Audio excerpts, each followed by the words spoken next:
let's thank God for that one as well. While you folks are all coming in, again, ladies and gentlemen, we're going to talk about a lot of things. We're going to put everything in perspective. Before we get into that, let us examine this, a crossroad in the history of our civilization. Do you guys know that? We've been tracking this crossroad for 6 years, minimal, on this channel. Actually, more like 10 years. But since Trump came down the escalators, we've been going at it, showing everyone a process that's taking place. The process involves unifying America. Everybody's forgetting about that.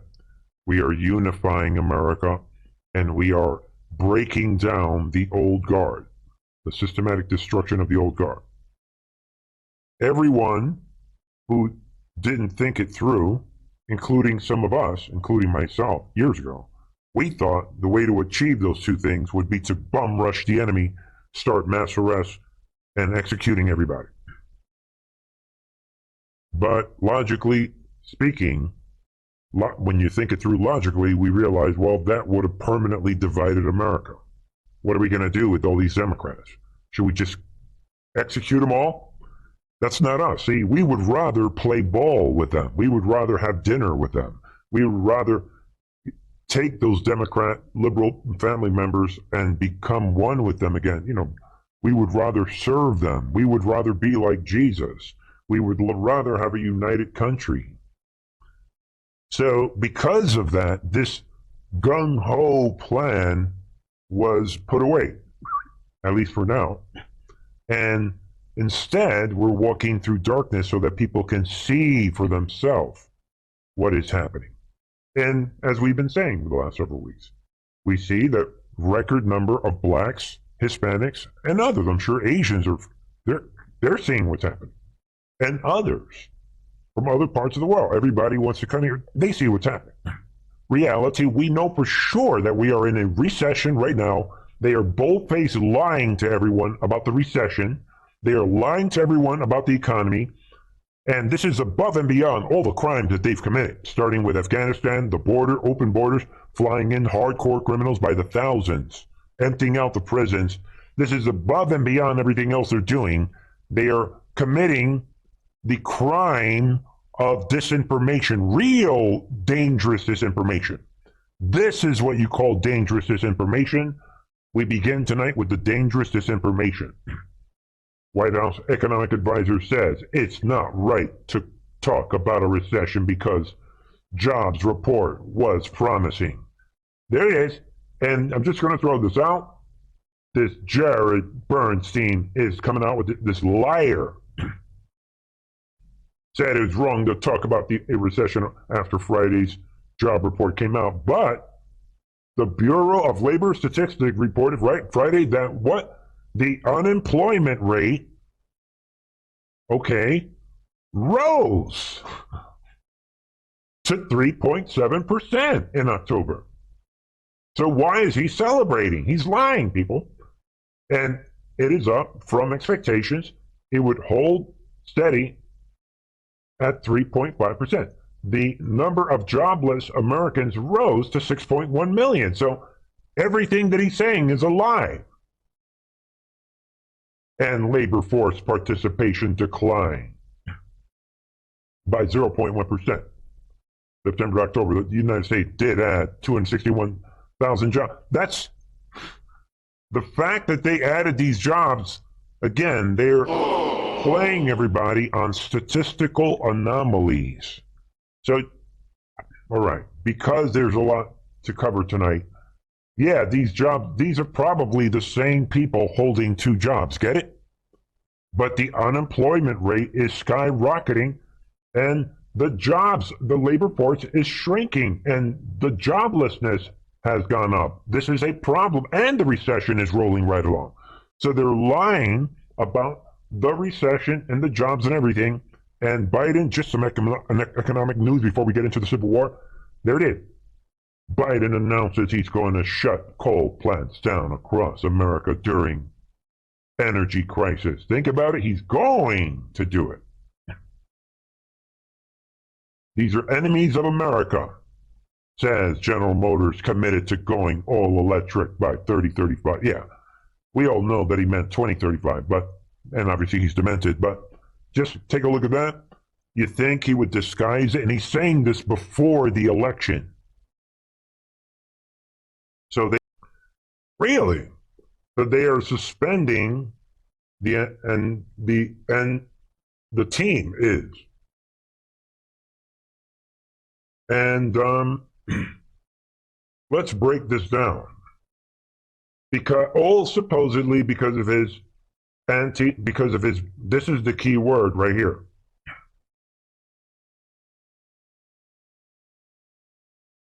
That's the key word. So the team can suspend anyone they want. But this is a reminder that, first of all, there's nobody out there that defends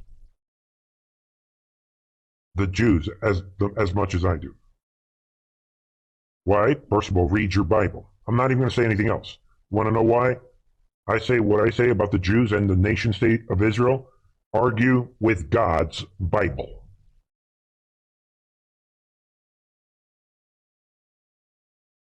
That aside, we all know that liberal Jews, what they've been doing, we know what everybody gets the corruption. There's a lot of Jews, a big percentage of them, that are liberal, and they're part of this whole thing, this problem. A lot of them are naive. Some of them are brainwashed. Some of them are corrupt. Just like we see with every race. But I'll be the first to tell you what Kyrie Irving, what he said was stupid, and he's got to pay the price. It's called consequences. But if you're going to suspend someone for their beliefs, how many players have been suspended for saying comments that were anti-white? Or what about white players that say something against black people? You cannot just suspend somebody for being anti-Semitic. That's a double standard. So that, and you see, Kyrie Irving, he's allowed to have his beliefs because he is not on TV calling for civil war. And if he is, then maybe we got to deal with that. But Tiffany Cross is on TV calling for civil war. So I'm just showing everyone the obvious double standard. Think about it. But while you're thinking of that, be aware of this, of several stories that are happening that you're not. 22. We need to go back in time. No accountability. Nobody's saying anything. So think about it, and back to the story that they are talking about. Laugh out loud.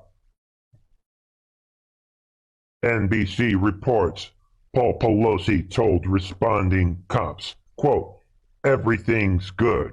Boom, stop right there. You don't need to read anything else. That's what we know for sure tonight. He said everything's good.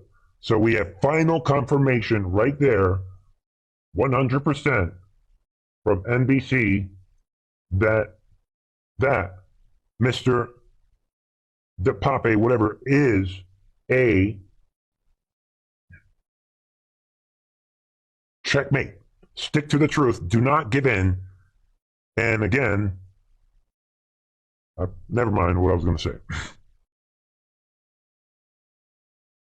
Forget it. Well, everybody's going to be curious now, right? I was just going to remind everyone that Truth Social, artificial intelligence, is still protecting certain stories, including anything about the tranny pedophile movement. Be aware of that. But I brought it to their attention yesterday, and they did something about it. At least when a person sees it, they are unblocking the Truth Social post. So the people at Truth Social are still good people. It looks to be an artificial intelligence blocking mechanism that's blocking these types of stories. So everybody knows why I pulled away the headline. So now we know for sure. Homosexual situation, 100%. But the control system, they know that we know that, and that is the reason they are in damage control, and they are trying, NBC removes report. They're trying to redact.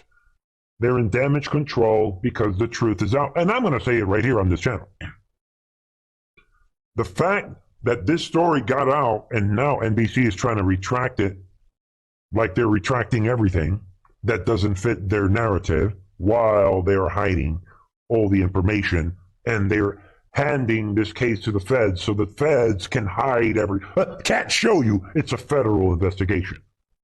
While they're doing all of this, and everyone that comes to Truth and Art TV is learning firsthand in this Truth and Art TV clinic on how false flags work, everyone that comes to this channel should know exactly what to look for in a false flag staged event. We are the experts in that. We were seeing it in real time. So while all of that is happening, we see that NBC they are controlling, they realize, well, let me get back to what I was saying. So with all that happening, I believe, you're going to hear this first, that this, in my opinion, was probably a military operation to expose the Paul Pelosi lie. That's all I'm saying. I would not be surprised if this was a military intelligence quick operation. Hey, let's get this damn because they know that channels like these, we're going to call it out and everybody sees it. And not just channels like these. We're talking Group B channels. You don't have to follow Trump's online research project. Everybody gets it. Everybody's part of this great awakening. So everybody sees it. I think it was a military operation. And then back to the laughing situation. Is anyone surprised this was yesterday? Right there, Paul Pelosi released from hospital after hammer attack. Yeah, right. Ladies and gentlemen, this laughable situation that they're being, this is a show. This is a joke. Nobody feels sorry for this demon. Yeah, right. He's out of the ICU and he's walking around just like we predicted last Friday. And this is officially the quickest release of any human being, 82 years old, soft bones, fragile skull, full speed, smash of a hammer to the head. I said it on Friday of last week. There's no way most people would even survive a hammer attack to the skull. He should be dead. But what did I say last Friday? I said, this guy, within a week, is going to be walking around laughing it off at the mall. Boom. Future proves past. Laugh out loud. They think that you are that stupid. Paul Pelosi, again, out of the hospital, walking around, laughing it off in 6 days. Not even 7 days. Laugh out loud. They think that you are stupid. Goodbye. So is Trump sending us a signal here? Is this related to shall we play a game once more?